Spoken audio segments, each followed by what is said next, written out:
Good evening, fellow Tikash merchants. How are you? It is my hope that your businesses are doing well and that your day is going on well. My name is Amos. I'll be your trainer today under the Tikash Soko platform app.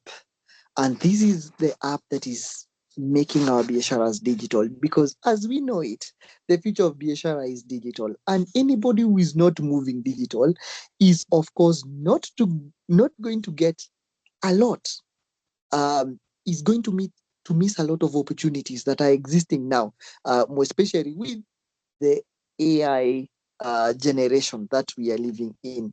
Remember, the advantage of the Tika Soko platform, this platform is AI enabled.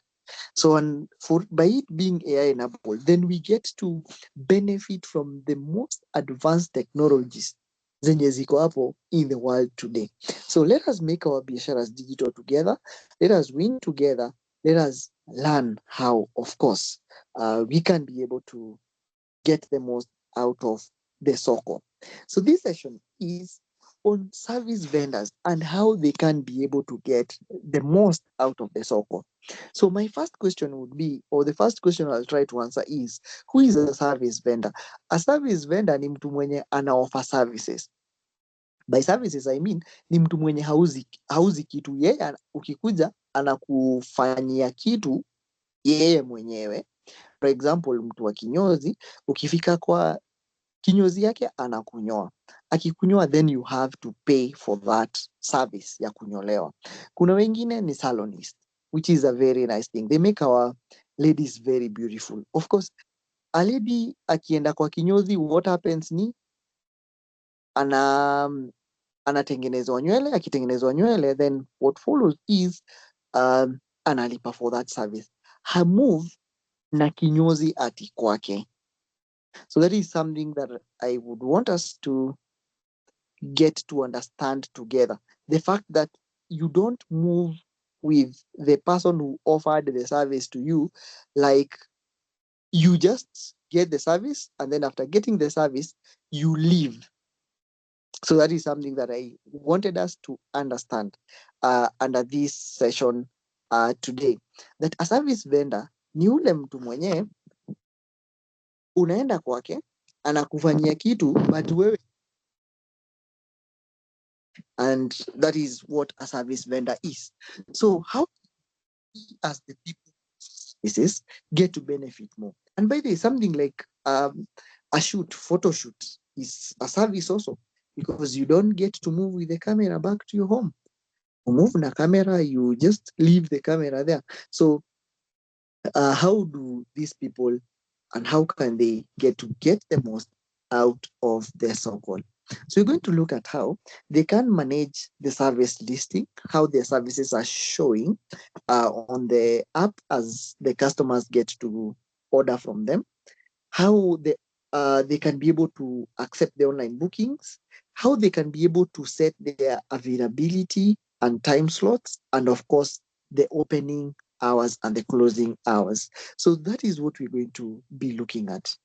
On my app right now, I'm sharing the business side of my app and a shop that is referred to as the Aura Photo Studio. Under the Aura Photo Studio, I have a shop that is offering photography services. So the work of my shop is just to offer photography services. That means watu wanapigwa picha, I get paid for that. Watu wanakuja shoot, I get paid for that. So how can I get to manage the service listing as they are appearing online? So that is what I want us to learn. So ukiangalia kwa hii screen yenye na share, it is telling me, hello Amos, you're the owner of the Aura Photo Studio. The Tcash balance is showing there. The Rotary tickets are showing there. Remember, the Rotary tickets, you get more the more you transact. So I've not made so many transactions. So I have about 4 tickets. But I aim to, of course, increase this number in due time. Increase the number, of course, I will stand very high chances za kuwin the Rotary. Na nikiwin, price inakuwa yangu. Performance today has not been good. The sales are zero transactions, 0 orders, 0 customers, 0 upcoming bookings. So hapa kwa upcoming bookings ndio unaweza kumanajia the service listing na ujue service zako zimelistiwa aje. So you tap on those on that upcoming bookings. Ukitap on upcoming bookings inakuleta to this screen yenye inakuonyesha the calendar of today. So ikinionyesha the calendar of today, something that I have to ensure is I'm on the correct shop if you own more than one shop under the platform. Because remember, the platform allows you to own more than one shop. So what does that mean? Naweza kuwa na hii shop, niko na shop ingine na niko na shop ingine tena. So ukiangalia for now, the provider dashboard, manage your bookings and businesses. The calendar is there, the bookings, the services, but ukiangalia the shop that is showing is the Aura book. So how do I move from this shop to another shop? Nitatap hapo kwa Aura book. Nikitap hapo kwa Aura book, then I will switch to the shop that I want to manage. So for example, I wanted to manage the Aura photo studio. The Aura Photo Studio. So nikiguza the Aura Photo Studio, of course the bookings the Aura Photo Studio zitaonyesha hapa. If in any case I had any bookings. But remember I don't have any bookings. That is why hazijionyeshi like kwa kalenda kama zimebukiwa. Ukiangalia hapo I have besides the calendar, that is the calendar is on my left. So besides the calendar, there's the option of bookings. So I can manage the bookings from here. So nikiguza bookings, I am able to see how many people have booked, how many are upcoming. Upcoming means huyo mtu amebook but bado hajakuja. And then how many have I completed? Nimemaliza ngapi? So zitakuwa zinajimark hapo, and this is going to be real data.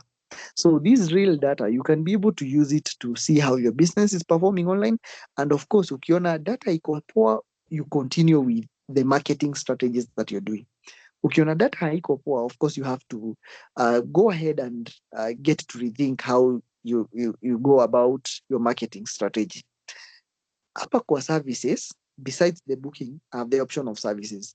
Hapa kwa services is where now you can be able to manage the services that you offer to clients. So hapa ndio unaweza manage. So by managing, I mean what? You can be able to add a service, or you can be able to remove a service that does not apply, ama unaweza change the price of a service. Tuseme kuna hii maternity photoshoot. You can see it's appearing as the first thing, the maternity photoshoot.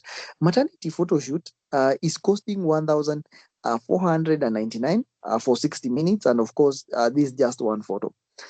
If I see that he price maybe iko a little bit high, I can edit by tapping the pen. Iko na option ya pen hapo. Nikiguza hiyo pen inaniletea edit the service, so to update the details of this service. So nikiona hiyo photo haiko poa, I can change, but of course you can do that by tapping the add photo option. But because the photo is okay, I don't need to change. Itakuja hapa kwa service name. Is the service name the correct name I would want to sell with? Of course, that is okay. Then the description ni penye unaweza describe your service yako using words. So I can say that this is professional photography. And of course, nani had the camera there. Niseme that this is professional photography. That is the description of that service. Na price ndio nilikuwa nataka kuchange. So tuseme hii price, because it's just one photo, niseme hii price nataka ikue something like 500. Maybe I'm giving it at a discount for this month, so I can just change it from here. And then the duration, for how long will this take? Tuseme hii can take 30 minutes. 30 minutes are enough. Nikuwe nimeshapiga hiyo picha. Then of course I need to update the service hapa chini. Then the category is okay. The categories you don't have to change. Then you update. So nikiupdate hiyo service, utaona inaji auto update. So ikishaji auto update hivi, imeji update online. Ikiji update online presence yangu, ule mtu anaangalia services zenye na offer online, anaweza ona that maternity photoshoot is going for 500 shillings. And what is the advantage of doing this? The advantage of doing this is that you can be able to vary your prices depending on times and seasons. For example, kuna season nakuanga ni ya December. Around December season, we usually have many people willing to spend a lot of money, and willing to spend a lot of money in which way, like watu wanataka wabuy new clothes, wafanye new hairstyles and so on, and they just want to enjoy life.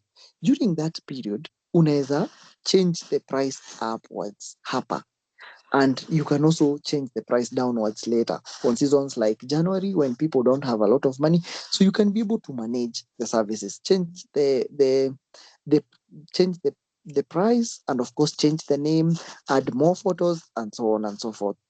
Then ukiona hapa kuna service yenye maybe haupendi ikionekana, ama you no longer offer, you can also be able to delete it. For example, nikiangalia tuseme I do not offer the newborn baby photography. Tuseme me, I am not offering that anymore. So what I need to do ni kudelete. Kudelete utafanya aje? There is the option of the pen, and there is the option of the bin yenye iko besides the pen. The bin is in red. So that is where you tap if you want to delete.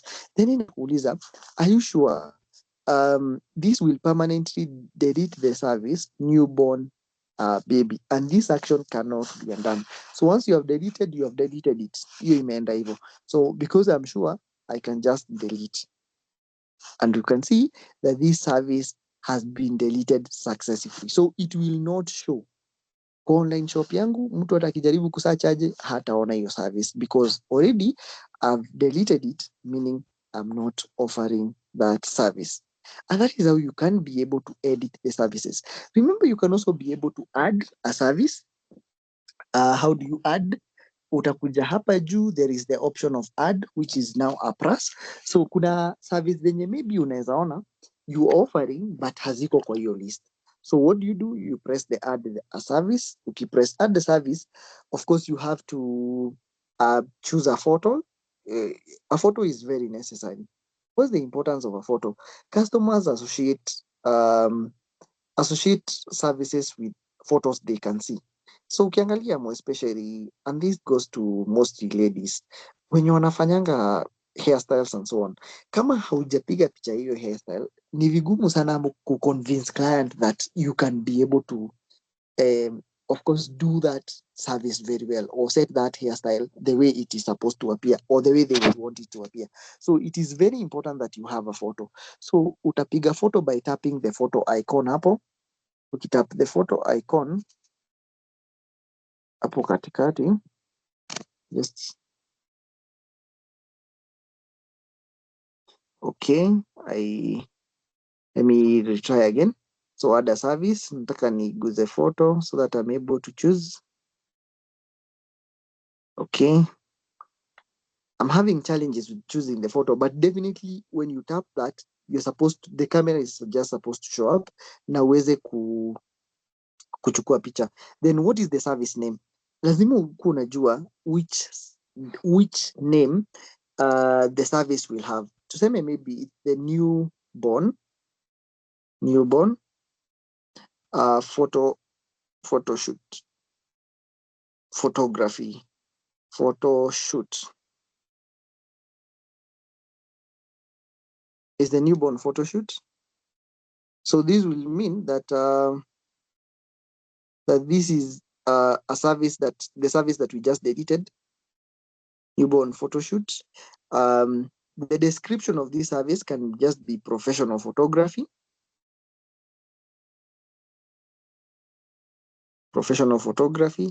The price naweza ipea maybe 1,000 but for newborn, can you charge 1,000 daily? Something like say 300. The duration is just 30 minutes. I have to select a category. So the category is photography, and this is also photography, and I can be able to add a service.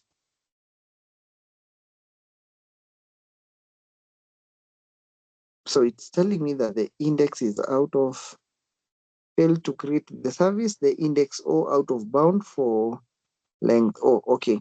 I'm having a challenge. I'm definitely having a challenge with adding this, but that is an option that you can be able to use to add a service.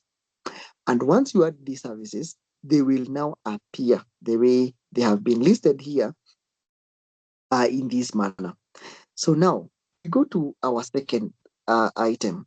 Our second item is how can we be able to manage these online bookings? So the online bookings will be under bookings, and you can be able to manage them under the bookings hapo. Besides the services, kuna bookings. Hapa kwa hizi bookings, hizi upcoming, kuja kwa upcoming bookings, you can be able to manage zile upcoming bookings zenye uko nazo. Nikirudi hapa kwa calendar, nataka tu swipe chini. There is something I want you to see here. The staff schedule for Wednesday, March 25, 2026. And this is for all employees. Ukiangalia the time, it's starting from 8 to 8:30 and moving all the way to 23 to 21:00. So that means shop itafunguliwa saa 2 na itafungwa saa 3 ya usiku. And you can see all these slots. For all these slots, it's available. And it's for all employees. It's available. So now, can I be able to create a booking within a certain time slot? Yes. How do you create a booking within a certain time slot? Utakuja, for example, assuming I want to create a booking between 8 and 8:30, itaguza hiyo the option available. Then the staff is Amos. So choose the service. So service inaweza kuwa atakuwa nafanya graduation photo shoot, which is now let me change this to something like custom portrait per photo. For the 60 minutes. So, and then I can proceed to payment. And huyu mtu amesema atalipa on site. So you can say they're paying on site and you create the booking. So the phone number of the customer is 72772113640. And then I can create the booking. And of course you can see, because your service yenye nimeweka ni ya 2 hours. So for this employee Amos, the 8 to 9 has already been booked. So that is how you can be able to create a booking for someone. Because kuna watu pia watakuwa na kukola. Anakuambia, hi, how are you? Can I come for this service at this time? So kama kuna customer amekucall na amekwambia atakuja hiyo time na huku umebukiwa, you need to come and book for them. Ukibook for them inamaanisha like hiyo time online itakuwa inaonyesha that employee is not available. So nikikuja kwa the second employee, for example, Diana, you can see she is available. But nikikuja kwa Amos, he's not available during those times, during those 2 times. So that is how you're able to, of course, manage the bookings and create the bookings for people who would maybe come to your shop and do a call to you or something of that sort. Even ndio unaweza kumanage create those bookings. So we proceed on to something else that is very interesting, and this is on availability and time slots. So kwa hii time slots, unaona hizi time slots zinaanza from 8 all the way to 21:00. So that means shop inafunguliwa 8, inafunga 21:00. Nitamanage aje hizi so that mtu asibook hii saa 3 na maybe sitakuwa kwa shop. So how do you manage that? To manage this, tutarudi nyuma, turudi kwa home. Tukirudi kwa home, move back, come to home. Tukirudi kwa home, because still on the business side, for the business that we want to manage the time, ni kuja hapa kwa the Aura business logo icon. That is the top left hand side. So nikiguza hiyo, then it takes me to this profile. This profile has the business logo, business name, and of course the options of switching. But nitaenda hapo kwa the third option inajiita business info, like information ya biashara yangu. So hapo kwa business info, as we saw in our previous session, the online orders and bookings, you can be able to change a number of details hapa. So tuliona, like for example, the Aura Photo Studio, the name, you can be able to change it any other given time. The photos, hiyo ni moja, na hii photo moja ni hiyo logo ya biashara yako. Then the location, we were able to see how you can change the location. The operating days, tuliweza kuangalia tukaona how you can change the operating days, but the hours is where now I want us to come to the operating hours. It is the option number 1, 2, 3, 4, 5, option 5 under that business info. So nikikuja kwa operating hours, then inaniletea the operating hours is every day from 8 a.m. to 9 p.m. But maybe this is not what I want. Nataka ikue from maybe 8 a.m. to something like 6. Maybe nafunga biashara yangu 6. So by 6 p.m. nitakuwa nimefunga, so to 6 p.m. So you can be able to change it that way. So hii inaonyesha customer that unafungua 8 a.m. unafunga 6. But what if unafungua before what 8? Unaweza change hiyo. Sema nafungua 7 a.m. So that shows nafungua 7 a.m. nafunga 6 p.m. This information needs to be saved. Why do we need to save this information? Nikisave hii information itakuwa inasaidia customer mwenye ako online, mwenye nataka kubook for a service. Na unaona nikichange immediately because right now it is 8 p.m. already inajima closed because nimeweka nafunga 6. So that's why it is marking itself closed. What if I don't operate every day? Let me come to operating days. Operating days. What if I don't operate every day? I operate on a number of days. Say Monday, Tuesday, Wednesday, Thursday, Friday, Saturday, Sunday is when I don't operate. Then I'm open. I can choose the number of days, public holidays zenye niko on. So how am I doing this? Like naangalia tu, when will I be open on public holidays? Yes, I can get to choose. So ni choose niseme nitakuwa available this holiday. Some random holidays niseme nitakuwa tu available for those ones done. So save. Nikikuja hapa kwa operating days, operating hours now, itaniletea kila siku yenye nimechoose. Juu sijasema ati niko available every day. Nimesema like I'm available on specific days. So on that day, when are you opening? For example, today is on Wednesday. I want us to change today intentionally so that turudi the other side tuone how it has affected the other side. So tuseme nitakuwa nafungua something like something like 6 a.m. 6 a.m. done. Na nitakuwa nafunga on Wednesday at 4 p.m. Sema nafunga 4 p.m. done. I want us to see whether your information ita change on the other side kwa bookings. So I'll have to go back. Nikimove back, then ni move again back. Nikuja hapa kwa upcoming bookings. Nikiguza hapa kwa upcoming bookings, that is where we said you manage your bookings from. Then this provider dashboard appears. Under the calendar, I must ensure that before I start exploiting the calendar, I'm at the right shop. Especially if you have more than one shop. This does not affect those people with only one shop. So kama shop yako ni moja, then you don't have to worry. You will be on the correct shop. But kama you owning more than one shop, you can be sometimes in the wrong shop. So ukiangalia hapa chini, kwenye uko na calendar, bookings and service, those words, I'm at the shop called Aura Book, but I want to go to Aura Photo Studio. So nitaguza hiyo Aura Book, nikuje Aura Photo Studio. Nikikuja to this shop, the Aura Photo Studio, you can see there is a service that was already booked, that we had booked initially. It is still there, showing there. Inaonyesha on this day, on 25th, I have one service that is already booked. But there's something I want us to check, the availability time. Shop inafunguliwa saa ngapi, inafungwa saa ngapi. Ukiangalia now, as we have set it, shop inafunguliwa 7. So from 7 to 7:30, Amos is available. From 7:30 to 8, Amos is available. From 8 to 8:30 is booked. From 8:30 to 9:30 is booked because of the booking that we created together. Nikimove chini, utaona shop inafunga ile masaa nimeiambia on the other side. Itafunga at 6. So you need to set that information correctly. Because customer atakuwa na book na ana book for a specific time spot.